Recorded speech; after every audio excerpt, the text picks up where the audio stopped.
پاکستان کا مطلب کیا؟ لا الہ الا اللہ، لے کے رہیں گے پاکستان، بن کے رہے گا پاکستان، بٹ کے رہے گا ہندوستان، اور قائد اعظم زندہ باد کے نعروں سے گونج رہا تھا۔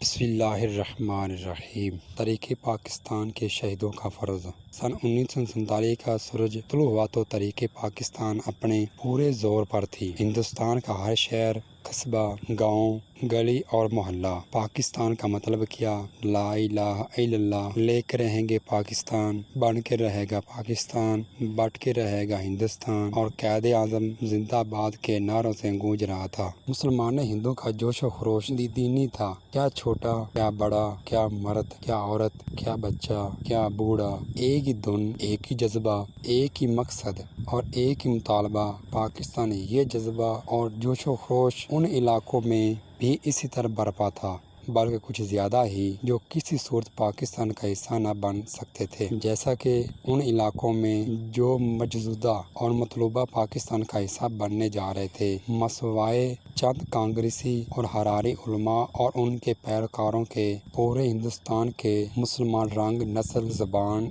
علاقہ، سیاسی، سماجی اور معاشی حیثیت کے تعصبات سے بالتر ہو کر ایک امت، ایک قوم، مسلم امہ کی حیثیت اختیار کر چکے تھے، جن کا ایک ہی نصب العین، ایک ہی منزل تھی، بن کے رہے گا پاکستان، لے کے رہیں گے پاکستان، اور قائد اعظم زندہ باد، پاکستان پائندہ باد۔ امید ہے آپ کو یہ ویڈیو اچھی لگی ہوگی۔ اگر آپ کو اچھی لگی ہے تو میرے چینل کو سبسکرائب کریں۔ اللہ حافظ۔